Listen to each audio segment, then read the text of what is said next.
Salamat Atan TV kanalının mehriban müştokları, hormatly tomaşaçylarymyz, Ata Vatan TV'de saylanan habarlar. Masud Pezeşkiyan Iranyň teze prezidenti wezipesine tasdiqlandy. 14 ýaşynda Olimpiya çempionu boldy. Fransuz turgun 15 ýyllyk rekordy täzeledi. Özbekistan Parij Olimpiadasyna ilkinji altyn medalyny gazandy. Masud Pezeşkiyan Iranyň teze prezidenti wezipesine tasdiqlandy. İran İslam Respublikasynyň ruhy lideri Ayatollah Ali Khamenei Masud Pezeşkiýany ýurdun teze prezidenti wezipesine resmi taýdan tasdiqlandy. İranyň medeniýetinyň habaryna görä, Iranyň içeri işleri ministri Ahmet Wahidow wagtyndan öň geçirilen prezident saýlawlary barada resmi beýanat berdi we Iranyň halkyny saýlawlaryň üstünlükli geçirilendigi üçin minnetdarlyk bildirdi. Soňra Ayatollah Ali Khamenei resmi taýdan Masud Pezeşkiýany ýurdun prezidenti wezipesine tasdiqlady. Wo Masud Pezeşkiýan ýurdun 9-njy prezidenti boldy. Masud Pezeşkiýan 30-njy ýyly ýurdun mejlisine kasam kabul eder. Pezeşkiýanyň resmi taýdan wezipesine girişmek dawrasyny 10 ýurdun döwlet başlygyny, 15 parlamentiň ýoldaşysy, 16 vice-prezident, vice-premierler, parlament ýoldaşlarynyň ornwasarlary, ministrler, şeýlekem 17 ýurdun wekilçilikde topary gatnaşar. Türkmenistanyň ministrler kabinetiniň başlygynyň ornwasary, daşary işler ministri Raşid Meretowyň ýoldaşlygyna wekilet Masud Pezeşkiýanyň wezipesine girişmek dawrasyna gatnaşar. 14 ýaşynda Olimpiya çempionu boldy. Skateboarding Tomuzga Olimpiya oýunlarynyň düzümine goşulan teze sport görnüşleriniň biridir. Basir 2-nji Olimpiya oýunlarynda sportyň bu görnüşi boýunça ýarşylar geçirilýär. Düýn zenanlaryň arasyna street görnüşi boýunça bäsleşikler guruldy.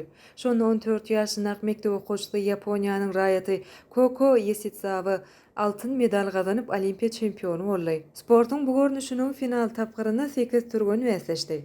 Olaryň arasynda ozalky Olimpiya oýunlarynyň ýeňjilerinden 16 ýaşyndaky Brazil turgun Raisa Leal, 19 ýaşyndaky Ýapon turgun Funa Nakayama bar. 14 ýaşyndaky Koko Yesitsawa bu bäsleşikde çempion boldy. Ol özüniň ýyldaşy Liz Akamadan 7 utuk öňde tamamlady. 3-nji orny Tokiodaky Olimpiya oýunlarynda kümüş medaly eýelen 16 ýaşyndaky Brazil turgun Raisa Leal eýledi. Şeýerde ýene-de bir zady bellemek gerek. 14 ýaşyndaky Koko Yesitsawa Parij Olimpiadasynyň eň ýaş turgunlar.